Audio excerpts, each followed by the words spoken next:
Yeah, I'm wearing a peace sign, but that doesn't represent the fact that I'm being a hippie. I mean, everyone wants peace and harmony in the world, so. De La Soul. De La Soul, a hip-hop group formed in 1988 featuring Pastanos, Trugoy, and Maceo, Long Island, New York. They looked like Outkast, recalled Monica Lynch, who signed the group to Tommy Boy Records in 1988.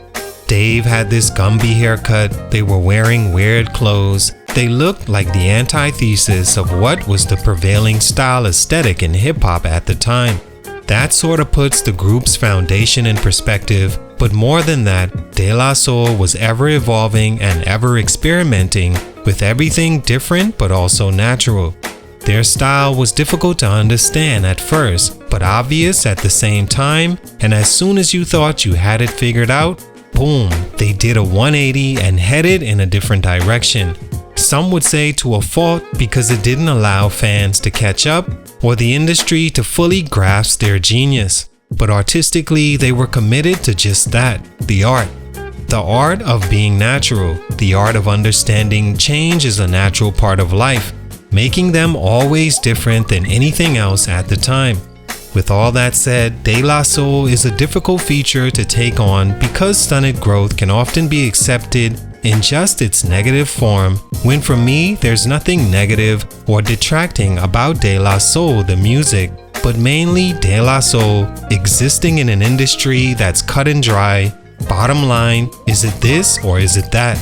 For the reasons we'll speak on today, De La Soul's initial genius wasn't quite recognized by the masses and often confused with whatever the receiver wanted it to be.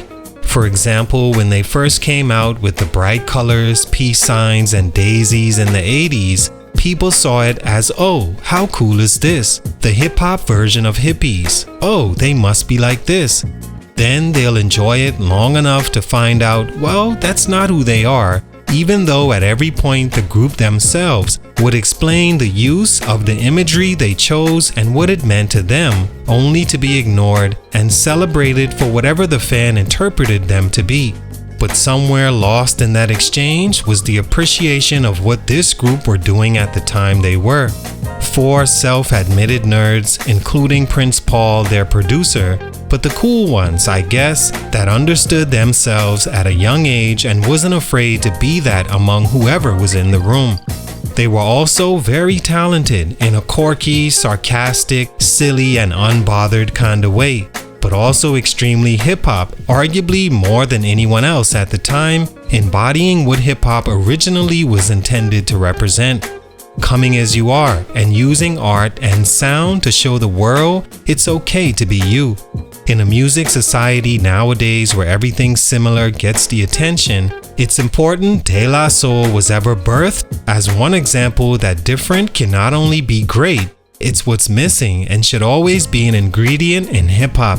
A group like this was supposed to be the greatest thing ever, but for these reasons, De La Soul isn't as appreciated as they should be. What happened? Salute to Tear E. Rux for this request. Let's talk about it. It's your boy JC, Stunted Growth Music. Let's get it, man. We don't mind when people say that we're hippies. We just don't appreciate when people claim that we're trying to do it just to sell records. Take a minute to like, subscribe, and comment on who I should do next.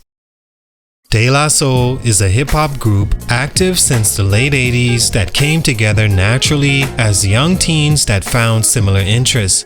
Love for music, art, being silly, and confident in how that all looked to the outside world.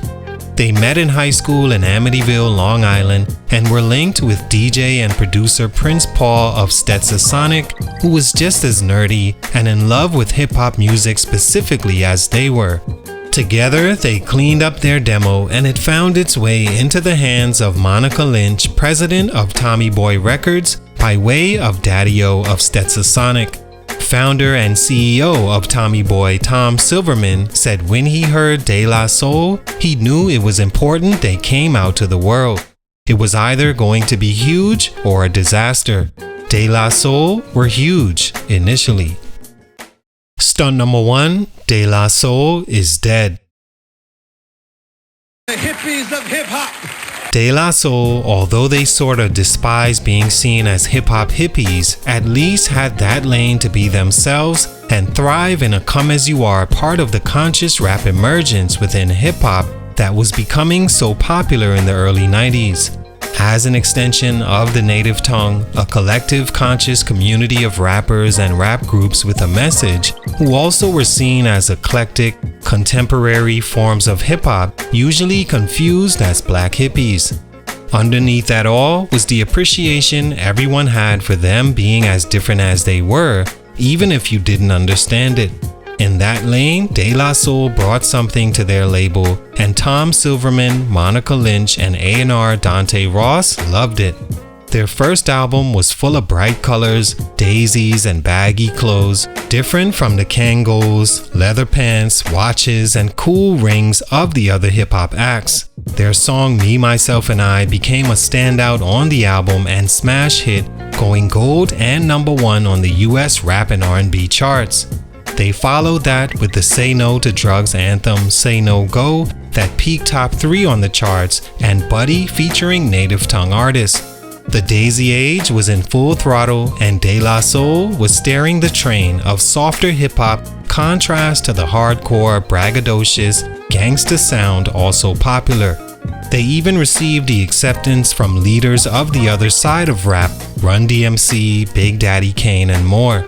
But on their second album, they decided they weren't for being misrepresented as hip-hop hippies any longer and declared the De La Soul everyone seen them as, the Daisy Boys, were dead and went in a more reactive direction to the image they built to be seen more seriously. Tom Silverman felt they were being apologetic for who they were, and obviously so did their fans. To them, it was just them being silly with a title, but serious about not being seen as they were, and that sort of made them lost among critics and fans on album 2. The album was great, but it didn't meet expectations like album 1. Stunt number 2, being overshadowed. I think a small hindrance to the understanding of De La Soul was them being overshadowed in time by the golden age of hip-hop in the early 90s. Tribe Called Quest, Wu-Tang, Nas, Biggie, and more emerged as fresh faces that had a little more direct and marketable sound and image, and not to say they did their lane better, but because around the Balloon Mind State days, De La Soul were busy killing their own image and reviving it again, to much confusion of fans. Those other artists were also making groundbreaking music that also topped the charts and began their own legend, so lost in the multiple tornadoes going on in hip-hop like Nas, Wu-Tang, Biggie, Tribe Called Quest, Scarface, Snoop, and Tupac, De La Soul were lost and overshadowed. Even though Balloon Mind State was a great album and aged appropriately, it couldn't compete with everything else on the charts. Stunt number 3, Fly, Jiggy, and Flashy. Around the mid-90s, hip-hop, led by Sean Combs and Bad Boy Records, became something different entirely. The come-as-you-are image and sound, for the most part, evolved into focusing on what can make the most money and open the most markets for the artist. So conscious hip-hop was being replaced by braggadocious lyrics about how much you have, how better dressed you are, and a celebration of material possessions and money. Hip-hop began to compete with rock and pop music on a different level, succeeding in being more marketable on a mainstream stage, and its artists followed suit. They cleaned up, tightened up their songs for radio, and stormed toward the 2000s in the brightest way they knew how, and groups like De La Soul were further lost on the masses. The popular thing was to be as shiny and polished as possible, camera ready, and presentable to the mainstream market of white suburbia, and the labels were right on board with anything that made more money. Those artists and groups became the focus, and conscious, contemporary hip-hop like De La Soul fell to the background as old-school hip-hop and a thing of the past. Stakes is High was their album that represented their backs against the wall in this new industry, but it didn't do much for them in the new market other than show skill-wise they were still relevant and able to make great hip-hop. just not as marketable as everything else going on and where hip hop was headed. All in all, De La Soul were important in hip hop because their sound tree fruits can be seen in so many artists following, like Mos Def, Kanye West, Lupe Fiasco, J. Cole, Kendrick Lamar, and more that still embody the essence and conscious of hip hop as far as being who you are. Their music is still great even today, and some have even called them the greatest hip hop group of all time. But for these reasons, they aren't as appreciated as they should be. Salute, much respect. It's your boy JC Stunted Growth Music, and I'm out.